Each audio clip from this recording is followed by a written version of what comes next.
Kansas City's become LeBron. I don't really worry about an occasional regular season stinker. They'll figure it out.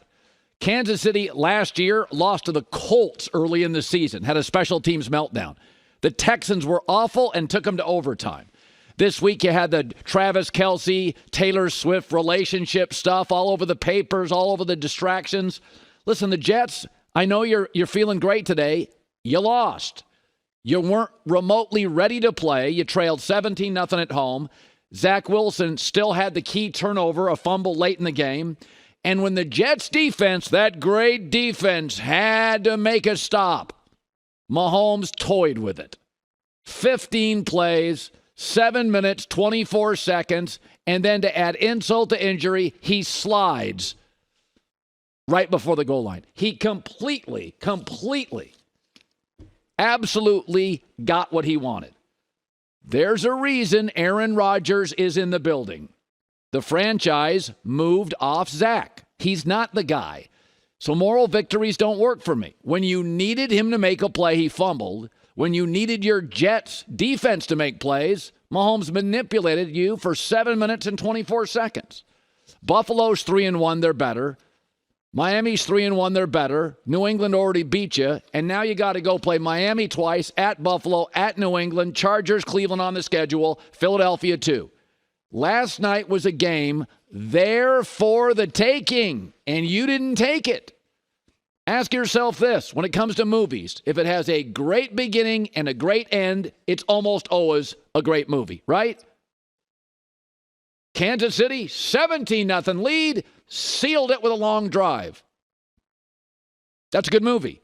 Congrats on dominating the second quarter. I know I'm supposed to be Mr. Positive here, but Mahomes struggled. Zach Wilson played out of his mind for big chunks of that game, and you lost.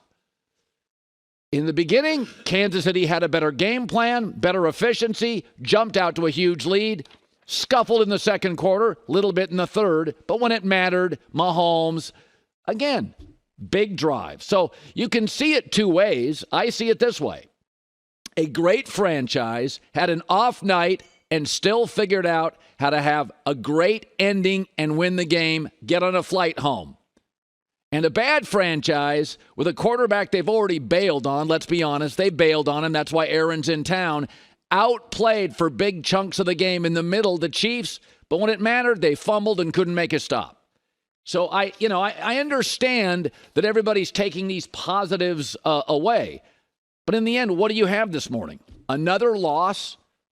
Aaron promising he'll come back late in the season. Let's be honest, he won't. He can't. That doesn't work that way. His age and that surgery. I know, there's supposed to be a bunch of positives here. I don't see it. That game was the Colts game last year where the Chiefs stunk for big chunks of it. Colts beat them. This game was the Texans game last year. Texans took them to overtime. You couldn't make a stop. So you can talk about all the victories and the moral stuff. I'm not trying to be negative, but we know in the end what happened. What happened was Kansas City didn't play well and still won. That's what they do. That's what LeBron did in regular seasons. LeBron, for about a 10-year stretch, would end up in the finals, and that's why Kansas City ends up in Super Bowls. They don't play well. They're on the road. The other quarterback plays out of his mind, and they leave the building, fly back home with a W. All right, the other game that is worth noting. So, Miami-Buffalo. So when you look at all these teams that we sort of, we all kind of agree on teams that feel like they could get to a Super Bowl. You got San Francisco. You got Philadelphia. You got Buffalo. Who did I write? You got Dallas. You got Miami maybe. There's 6 or 7 teams we talk about. Only one of them is pretty weak defensively in terms of personnel. I love Vic Fangio for Miami, the coordinator, but their personnel is very average. They've allowed the 5th most points in the league. And so when you look at them now statistically, I think Miami is built for track meets and not fist fights. They're not built for alley fights. And that yesterday was a little bit of that. If you look at the stats, first downs, time of possession, yards per play, passing yards, you would have thought this thing went to overtime. But if you watch the game, you saw Buffalo push Miami around. And that's really the issue. You can beat San Francisco, Philly. You generally don't push them around. You can beat Kansas City. You generally don't push them around. The Chargers offense pushed them around, and Buffalo pushed them around on both sides of the ball.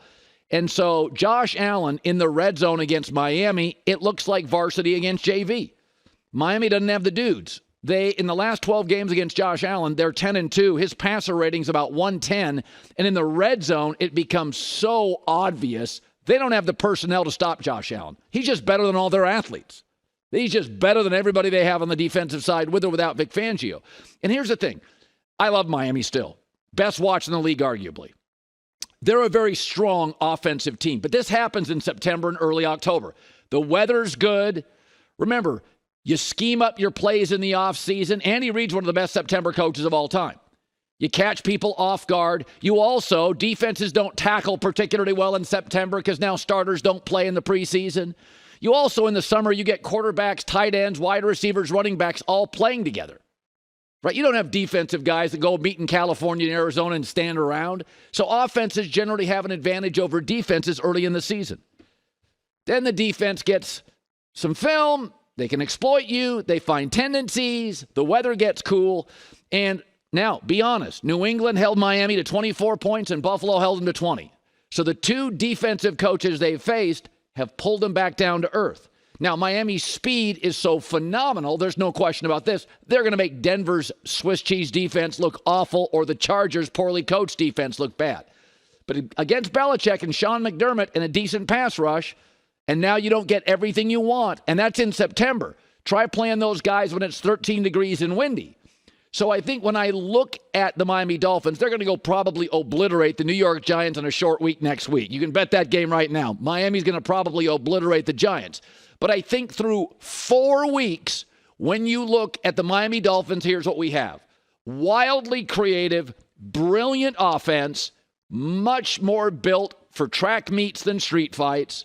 Early in September, they caught people off guard. They're going to win a bunch of games against bad defenses or bad defensive coaches. A lot of lopsided wins. But we do have a little tendency here. When you play McDermott's defense or Belichick's defense, it's just not quite as impressive. And when you face a great quarterback, which the AFC has Lamar and Josh Allen and Mahomes and Herbert, they kind of walk through this defense. Never forget, most of us thought the Chargers had that game won up and down the field. Buffalo did have that game won. So it's fun to watch. It's interesting. They're a track meet. I love Miami. But 4 games in now, we got a little sense here. You can move the ball up and down the field if you have an elite quarterback. And that's who you're going to face in the AFC playoffs late, an elite quarterback. Both Herbert and Allen up and down the field. And I think there's limitations to that. I think they're going to be a great regular season team. I'm sure they'll win a playoff game. But we got 4 games now. They're an avalanche against bad defenses, and they come back down to earth against good defensive coaches and good defensive cultures. And they have no answer for Josh Allen. Absolutely no answer for Josh Allen. Hi, everybody. Thanks for watching. Subscribe here to get the latest from the show. Also, be sure to check out more of the best clips from The Herd or go watch a few segments from other shows on FS1.